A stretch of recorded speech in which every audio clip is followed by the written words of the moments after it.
Ivoiriennes, Ivoiriens, mes chers compatriotes, chers amis de la Côte d'Ivoire, au terme de cette année 2017, c'est avec beaucoup de plaisir que je m'adresse à vous, comme il est de tradition, pour célébrer le passage à la nouvelle année. C'est aussi une occasion pour regarder ensemble le chemin parcouru en 2017 et partager les espoirs pour l'année qui s'annonce. Chères sœurs, chers frères, l'année 2017 a été une année particulièrement difficile. Cependant, grâce à la solidité des fondamentaux de notre économie, à une action gouvernementale dynamique et aux efforts de chacune et de chacun d'entre vous, elle se termine non seulement sous de bons auspices, mais aussi avec beaucoup d'espoir pour 2018. Dès le début de l'année, nous nous sommes attelés à mettre en œuvre les réformes institutionnelles prévues par la Constitution de la Troisième République, adoptée par référendum à plus de 93% le 30 octobre 2016. Nous avons ainsi procédé à la nomination du vice-président de la République, d'un nouveau Premier ministre et à la mise en place de l'Assemblée nationale. Cependant, le début de l'année 2017 a été marqué par de grandes difficultés, en particulier les mutineries au sein de l'armée qui ont failli mettre en péril la paix et la stabilité que nous avons eu tant de mal à reconstruire depuis 2011. Notre objectif à présent, à travers la loi de programmation militaire, est d'accélérer l'amélioration des conditions de vie des forces armées, de restaurer la discipline au sein de l'armée, de la moderniser et de la transformer en une armée véritablement républicaine, c'est-à-dire une armée réconciliée dans ses différentes composantes. Notre armée doit être un service public agissant pour la paix et le développement de notre cher pays.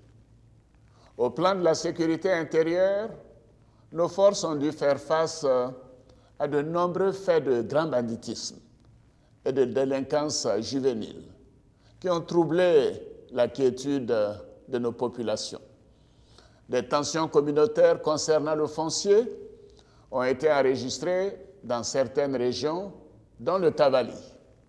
Fort heureusement, elles ont été efficacement gérées par le gouvernement avec le concours des autorités locales, des leaders traditionnels et des élus locaux. Ces tensions nous ont amenés à prendre des mesures préventives nécessaires pour tous dans la gestion des forêts et des aires protégées.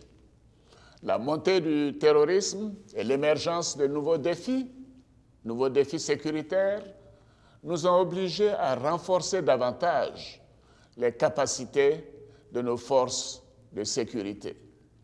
C'est ainsi que nous avons procédé au recrutement de 900 nouveaux policiers en 2017, à la formation et à l'équipement des forces de sécurité en moyens opérationnels et technologiques. Le programme d'identification biométrique de toutes les populations résidant en Côte d'Ivoire, dont la mise en œuvre vient d'être approuvée par le gouvernement, renforcera la sécurité de tous les citoyens et résidents, tout en leur facilitant l'établissement de leurs pièces administratives. Toutes ces actions ont permis de maintenir la sécurité à un niveau plus que satisfaisant. Nous poursuivrons nos efforts d'investissement dans la défense et la sécurité tout au long de l'année 2018. Mes chers compatriotes, au plan social, des mouvements sociaux et des grèves ont perturbé le fonctionnement de notre administration. Le gouvernement et les syndicats ont abouti à un accord de sortie de crise et à une trêve sociale de 5 ans. La voie du dialogue et l'intérêt supérieur de la nation ont été privilégiés. Je voudrais féliciter tous les syndicats et les organismes qui ont permis d'aboutir à cet accord et de préserver cette trêve sociale à ce jour. Enfin, parmi les difficultés qui ont marqué le premier semestre 2017, la baisse des revenus des producteurs de cacao en raison de la chute brutale de plus de 40% des cours mondiaux a été certainement l'une des décisions les plus douloureuses. Cette situation a entraîné la baisse du pouvoir d'achat de nos producteurs et contraint à une réduction générale du budget de l'État. Je voudrais à nouveau saluer nos parents producteurs qui ont accepté de prendre leur part de sacrifice. Je les félicite pour leur courage et leur abnégation. Le gouvernement a quant à lui pris toutes les mesures nécessaires pour continuer d'améliorer la gestion de la filière cacao et rendre le système plus résilient à de tels chocs à l'avenir. Dans cette perspective, nous continuerons d'augmenter les volumes de transformation locale de nos principales matières premières, notamment le cacao et l'anacarde. La transformation locale de nos matières premières traduit l'avancée de notre pays vers son industrialisation progressive, avec des produits à plus forte valeur ajoutée, la création de milliers d'emplois et de meilleurs prix aux producteurs. Nous devons assurer une participation plus importante de nos entreprises et PME nationales à ce processus de transformation de notre économie. Mes chers compatriotes, chers frères, chères sœurs, notre économie se porte globalement bien. Elle est solide, elle est résiliente. Après un taux de croissance moyen annuel de 9% sur la période 2012-2016, notre croissance économique devrait se situer autour du taux très appréciable de 8% en 2017, en dépit des fortes tensions internes et de la baisse des cours du cacao. Cette bonne performance de notre économie a permis de résorber la dette intérieure, en particulier vis-à-vis de nos petites et moyennes entreprises, en payant plus de 911 milliards de francs CFA à 8 914 fournisseurs et prestataires de l'État.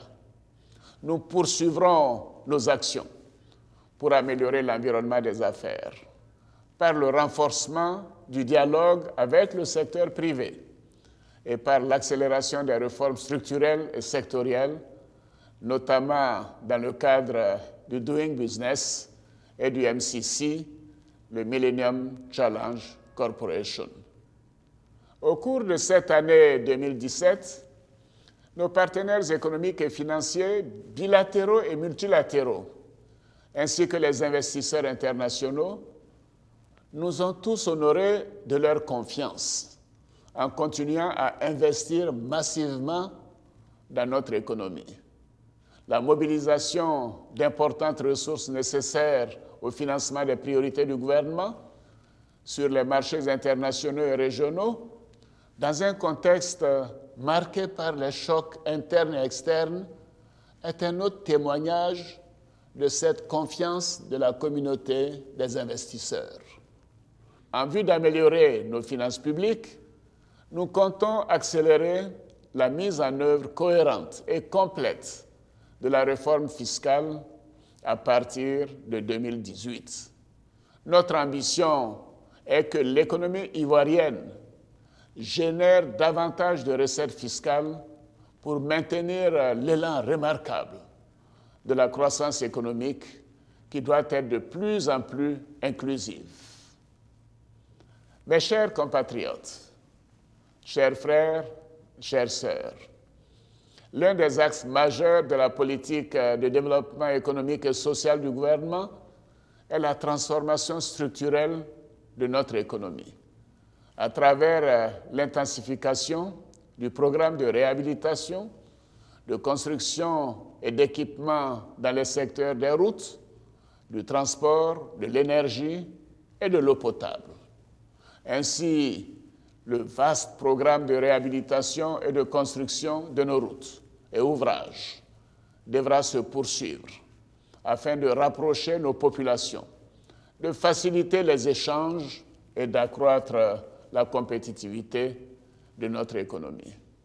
Après la livraison du pont de Béthier en cette fin d'année, 2018 verra le lancement des travaux de construction du 4e pont d'Abidjan, reliant le plateau à Yopougon, ainsi que le démarrage des travaux des autoroutes Abidjan-San Pedro et Thiébissou-Bouaké. Afin de résoudre l'épineuse question de la mobilité urbaine à Abidjan, le gouvernement a lancé plusieurs programmes pour accroître et moderniser les moyens de transport, mais aussi pour fluidifier la circulation dans le Grand Abidjan. Ainsi, après la livraison de 500 autobus neufs à la Sotra en 2017, nous poursuivrons nos efforts sur la période 2018-2020 au rythme de 500 nouveaux bus par an. Et en outre, la flotte de 15 bateaux-bus, nouvellement mis en service par 2 opérateurs privés en 2017, sera doublée dès 2018. Par ailleurs, la première ligne du métro d'Abidjan, dont les travaux ont été lancés le 30 novembre dernier, permettra de fluidifier la circulation et de réduire le temps de trajet entre Anyama à Bobo, le plateau, Trècheville et Port-Boué. Il sera livré entre 2021 et 2022. Au niveau du transport aérien, la Côte d'Ivoire s'est repositionnée comme la principale plateforme aéroportuaire de la zone économique et monétaire ouest-africaine, avec plus de 2 millions de passagers. Cela devrait s'intensifier avec l'établissement de vols directs entre Abidjan et les États-Unis dans le courant du premier semestre 2018. En outre, notre compagnie nationale, Air Côte d'Ivoire, est passée première compagnie de la zone CEDEAO-CEMAC, avec environ 45% de part du trafic de l'aéroport d'Abidjan. En matière d'électricité, la mise en service le 2 novembre dernier du barrage hydroélectrique de Soubré, d'une capacité de 275 MW, a permis d'atteindre une puissance installée de 2200 MW. Notre objectif est de parvenir à une puissance installée de 4000 MW en 2020 pour couvrir les besoins de notre pays et continuer à être l'une des puissances énergétiques de la sous-région. Mes chers compatriotes, chers frères, chères sœurs, la gestion rigoureuse de notre économie et la redistribution des fruits de notre croissance sont au cœur de nos priorités. Depuis 2011, nous avons amélioré les infrastructures de base et les services sociaux afin de garantir l'épanouissement et le développement harmonieux des populations. Au niveau de la santé, d'importants projets de construction d'infrastructures sanitaires ont pu être menés à leur terme en 2017. Nous venons d'inaugurer le CHU d'Angré et le centre de radiothérapie et d'oncologie médicale, le premier du genre dans notre pays. Ce centre donnera aux populations de Côte d'Ivoire et de la sous-région l'accès aux thérapies de haut niveau et aux technologies développées pour le traitement et la prise en charge des patients atteints de cancer. L'amélioration de la qualité de notre système de santé se poursuivra sur la période 2018-2020, avec la construction de nouvelles infrastructures de santé sur l'ensemble du territoire national. Il s'agit notamment d'un CHU à Abobo, de 6 nouveaux centres hospitaliers régionaux, de 5 hôpitaux généraux, de 3 hôpitaux militaires à Daloa, Boaké et Korogo, et de 200 établissements sanitaires de premier contact. Conformément à mes engagements, tous les villages de plus de 500 habitants seront électrifiés à la fin de l'année 2019. Notre politique de subvention de l'accès à l'électricité pour les plus démunis sera poursuivie. Il en sera de même pour l'approvisionnement en eau potable, pour lequel notre priorité maintenant est de consolider les acquis sur la ville d'Abidjan. Nous comptons aussi accélérer les investissements sur l'intérieur du pays, en zone urbaine et rurale, dans le but de rendre notre croissance encore plus inclusive et de toucher les populations les plus vulnérables.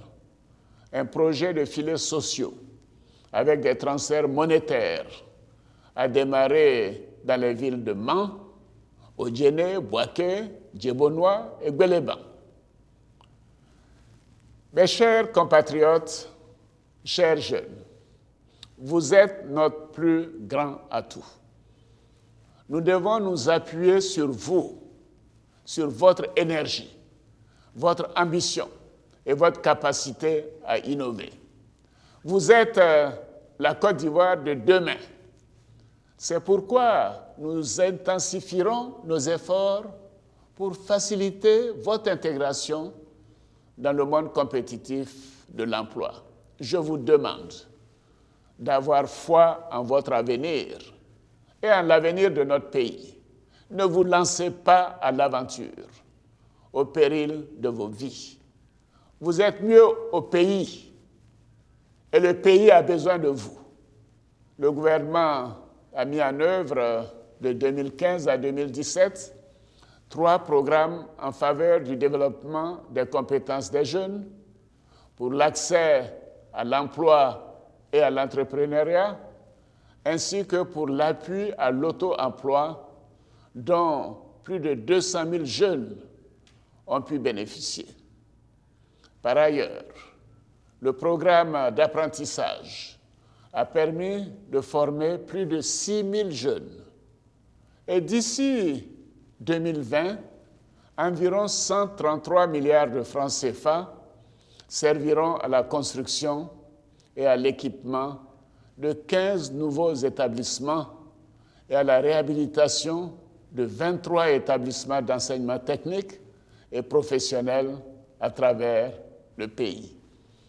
Nous poursuivrons nos efforts pour la mise en œuvre de l'école obligatoire, avec notamment l'ouverture de 3 440 nouvelles classes dans le primaire, la construction de 40 collèges de proximité, de 7 lycées avec internat pour les jeunes filles et le recrutement de 5 000 instituteurs adjoints pour l'année scolaire 2017-2018.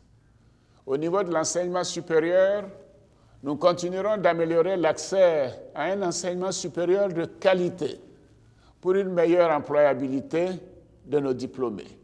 Et à cet égard, j'ai instruit le gouvernement d'accélérer la mise en œuvre du programme de décentralisation des universités.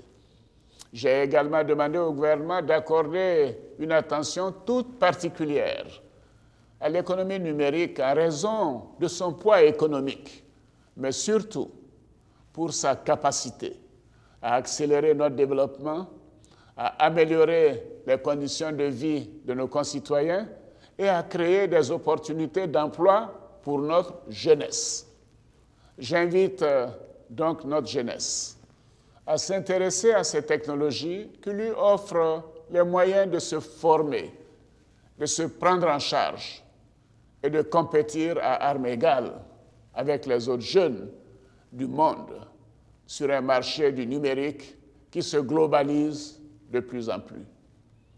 Chers jeunes, je vous exhorte à vous inspirer de nos jeunes sportifs.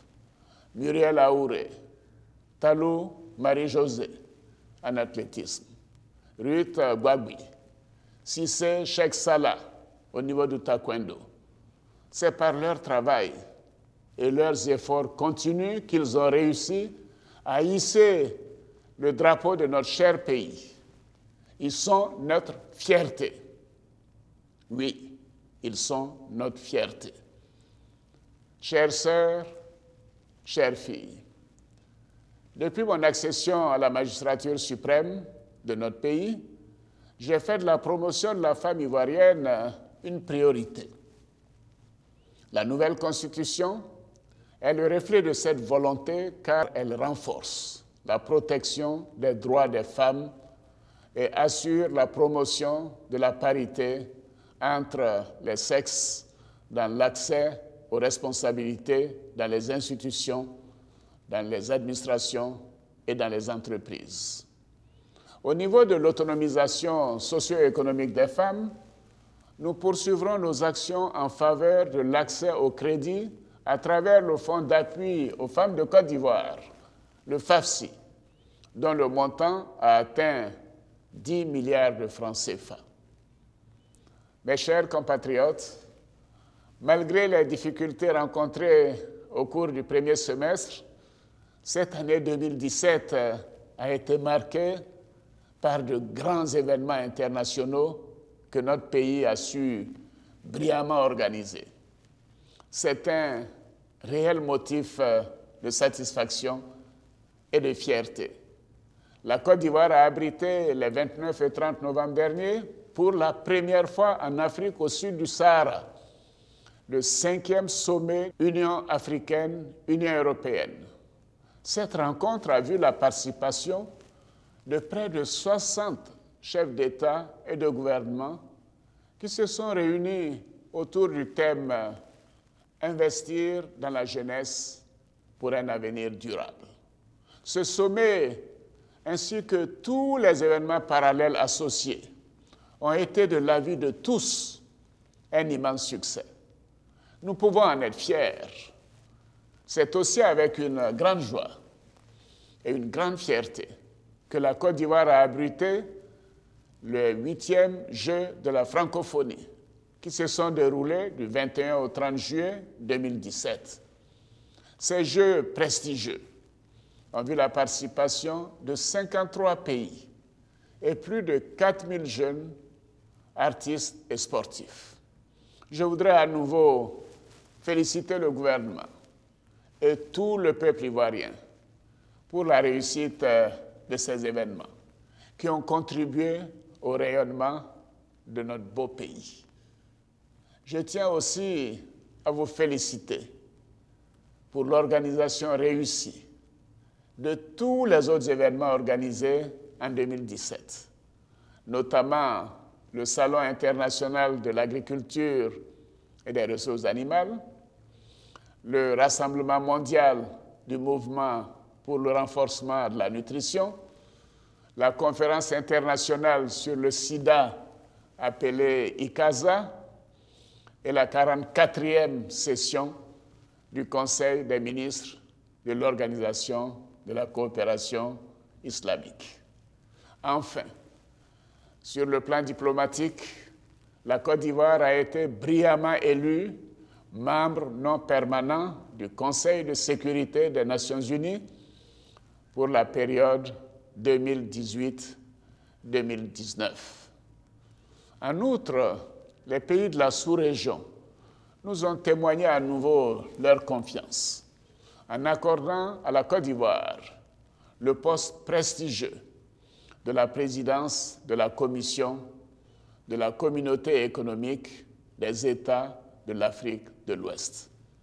Je reste convaincu que tous ces succès se traduiront en retombées économiques importantes dans les années à venir. Chères sœurs, chers frères, après la ville de Grand Bassam et le balafon Sénoufo, le Zaouli, danse du pays Gouro, vient d'être inscrit sur la liste du patrimoine mondial immatériel de l'UNESCO. Notre pays rayonne à nouveau, à travers le monde, sur tous les plans. Nous devons tous en être fiers. Tous ces succès que je viens d'évoquer n'auraient pas été possibles sans le retour de la sécurité et de la paix. La paix est notre bien le plus précieux.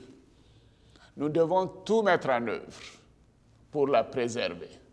Je vous exhorte à toujours recourir au dialogue et à la concertation, comme nous l'a enseigné le président Félix Houphouët-Boigny. Cultivons la paix, gage de la cohésion sociale et de notre développement. Nous devons continuer sans relâche à rassembler tous les fils et toutes les filles de notre pays, à intensifier toutes nos actions en faveur du pardon et de la concorde nationale. À cet effet, j'ai décidé en cette fin d'année, et comme il est de coutume, d'accorder la grâce à 4132 détenus de droit commun, condamnés pour des infractions mineures en application de l'article 66 de notre Constitution. Chers frères, chères sœurs, en 2018, nous continuerons à renforcer notre maturité démocratique et à moderniser notre pays, notamment par la mise en place des différentes institutions telles que prévues par la Constitution de la Troisième République. Oui, nos institutions doivent être fortes et crédibles pour permettre une paix durable et bâtir une nation forte. Et à cet effet, nous organiserons en 2018 les élections municipales, régionales et sénatoriales. Ces élections seront une nouvelle occasion de renforcer l'alliance du Rassemblement des Oufouettistes pour la démocratie et la paix. Et je voudrais à nouveau saluer mon aîné, le président Henri Konan Bédié, pour son engagement constant dans la construction de ce grand rassemblement qu'est le RHDP.